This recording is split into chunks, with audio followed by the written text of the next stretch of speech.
All right, hi class. Welcome into week 4. In this video, I just want to lay out some of the assignments and some of the parameters for this week, and also talk to you a little bit about some of the struggles that some of you have brought to my attention, and some of my suggestions for you. Why don't we start there? This is week 4, and this week we are going to be completing Mark Kurlansky's book, 1968. Now, I know for some of you this has felt like a Herculean effort, or a Herculean task. It is a big book. Many of you are taking multiple classes. Many of you are professionals, have families, and so I get it. Right? You have a lot on your plate and a relatively small window of time to get the work done. And I know many of you have offered your concerns about the reading load, and if I have any strategies or suggestions on how you can best make your way through this material in order to both do well in this class, but also get from the material what I'm asking you to get. Now, this week I sent out an email in which I laid out some of my thoughts about reading academic texts. Now, take those with a grain of salt. I recognize that those suggestions don't work for all classes, and I want to be careful that I don't give everyone the wrong impression that reading assignments isn't essential to your success. But at least in terms of my class, or this class, having read every single word of the textbook is not required to perform well in this class. And so, if you are hung up, right, on, if you are a slow reader, having a hard time making your way through what can be, I admit, a very dry book, right? Take a moment and think about the purpose of this, of me assigning this book to you to read. And this isn't some sadistic form of torture, right? I'm not trying to make your eyes bleed, but I'm assigning this to you for a specific reason, and I think I've done a good job of telling you why I'm having you read this book. Right? I think I've reiterated it every week. The purpose of this book isn't for you to memorize it. It's not for you to know everything about every topic in this book, because this is an upper-level history class. Believe it or not, there is no content-based, knowledge-based exam. Right? At no point will I say, on page 72, Mark Kurlansky's 1968 book, he makes what argument about the Vietnam War? Right? You do not need to do that. But instead, I need you to understand why this book was written, and for the purposes of this class, why we are using it. Remember, this book provides us with the historical umbrella in which we can understand the life and the writings of Martin Luther King Jr. So when we, in 2 weeks, begin looking at his life and reading his autobiography and reading his speeches, and looking very closely at film and video and photography about him, I want you to be able to say, oh, I get it now. I understand now why he said what he said. I understand why it was so important for him to go to Selma and walk across that bridge. I understand now why we went to Birmingham and held giant protest marches. Right?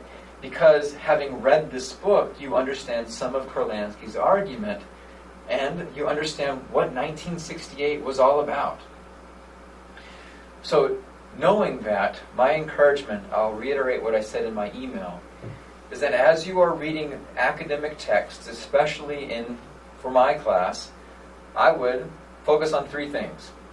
First, I would ever so carefully read the introduction, because it is in the introduction where the author will make his or her argument.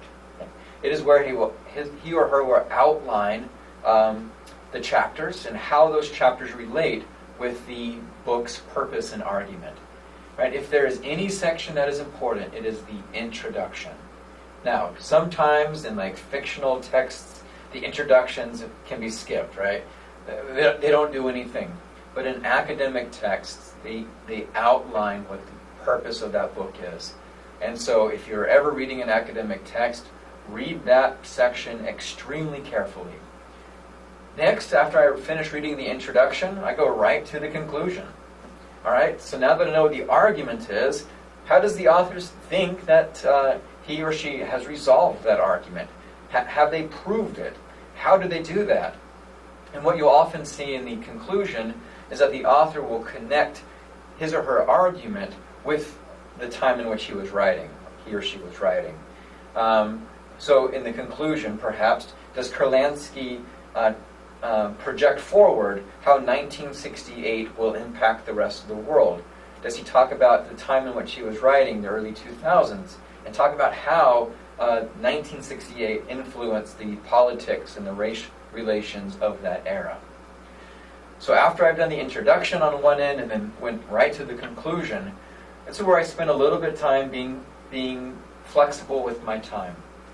If I know going in I'm not going to read everything in that book, well then I want to make sure that I read the things that I think are the most important. Well, how do you know that if you've never read the book or you're unfamiliar with the topic? Well, one thing to do would be to go find an academic book review for that text. Now, because this was a fairly popular book when it came out, many people wrote book reviews about it, in which they talked about the argument and they talked about the context of the book, right? Some of the content. So what I would do is I'd go to the New York Times, I'd go onto the library's website and use EBSCO or ProQuest or one of these databases, and I would search for book reviews on this book. And I'd read one or two of them to see if there's any commonality between the two. Is there a specific thing that is mentioned over and over again that the author does extremely well or extremely poor on? And then when I've identified those things, then I'll go into the actual book and look for those chapters and read those. So if a book is 300 pages long, I would read the introduction and the conclusion, right, every word.